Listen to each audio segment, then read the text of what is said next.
It has always been believed that the human brain cells, when they die, they're gone. But new research is revealing to human beings these amazing little growth factors called astrocytes. That's not hard to remember, is it? Astrocytes. And when the brain is given the right conditions, did you hear that important bit? The right conditions, these little astrocytes are sent there like little dynamos, causing new nerve growth. Isn't that amazing? The human body will deteriorate, but you can slow it down. Did you hear that? Amen. You can slow it down. But the human brain need not deteriorate. Did you hear that? It should be as sharp the day we die as it was 40 years before we died. Most human brains deteriorate because of damage done, like the dripping tap on a stone. Do you know 1 cup of coffee won't kill you? But 7 cups a day will cause mental illness. That's a well-researched fact. Whoa. I've just travelled on an aeroplane, and what am I offered every half hour? And after a while they're looking at me a bit strange. Why doesn't this lady want coffee? Huh? Because I'm about the only one in the plane that doesn't. It's almost an accepted beverage.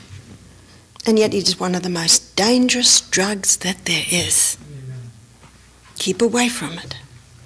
Coca-Cola, I think Red Bulls and V drinks, do you have them here? They're like energy drinks. Whoa, they're very high.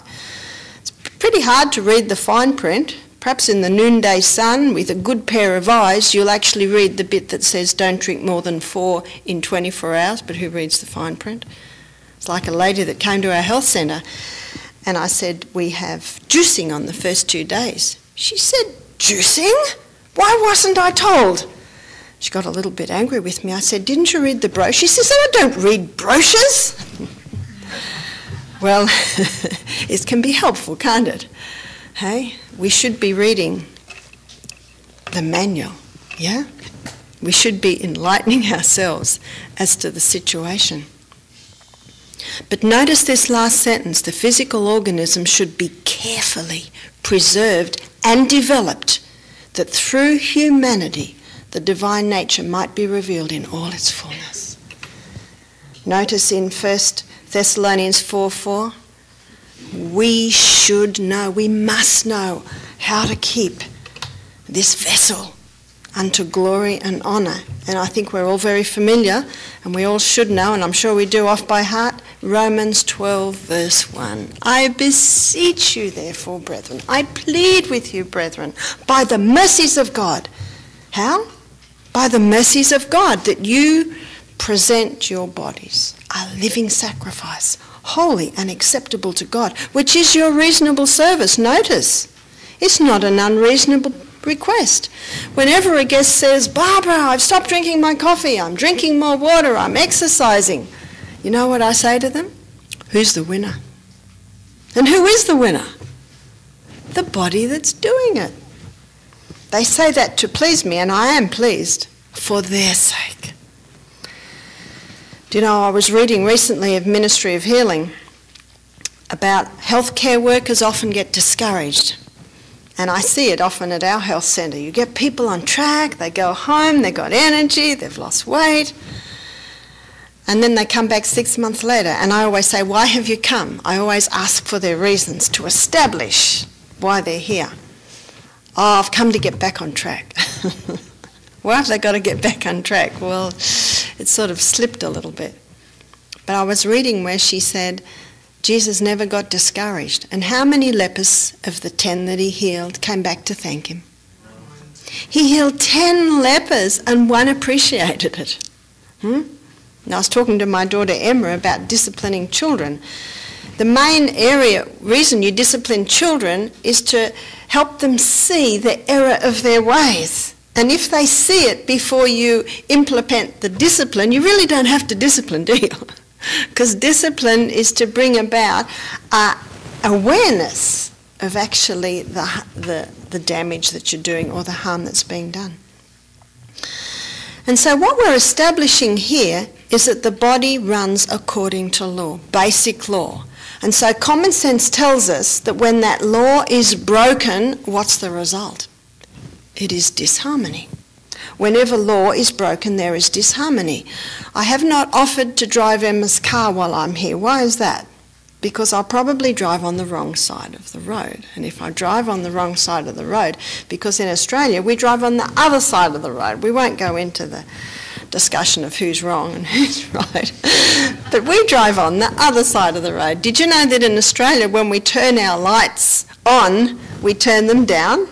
Did you know that? So often I walk out of Emma's bathroom flipping everything up because I'm turning it off, and I hear the fan come on and I hear, oh, that's right, I'm in America, I must flip down for off. It's the other way around. But illustration of my story is basic law. Whenever you break law, there is a consequence. Violation of basic law brings about disharmony, and disease is disharmony. We need to constantly remind ourselves that health is not chance. It's not dependent on chance. Health is a result of adhering to basic law, because health is harmony. And harmony in the body means that law is being adhered to. There's another quote that you'll find in Council on Diet and Food, page 29, and it's commenting on Daniel. And we know the story of Daniel. He refused the king's wine. He refused the king's food. He chose to eat pulse. Was pulse plain food? Yeah, it was plain food. But you know, when people have been used to fancy food, they find plain food hard. God gave us taste buds for a reason. Don't get me wrong. Food should taste fantastic. Is there an amen to that? Amen. But it should be of the type that will build up strong muscles, strong bones. Because do you know that we're just a bunch of cells? We've got hair cells, we've got skin cells, eye cells, bone cells. We're all cells, and they all run basically the same.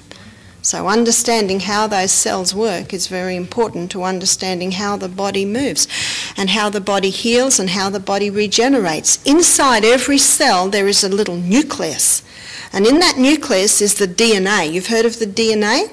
Now there are 70 trillion cells in our body.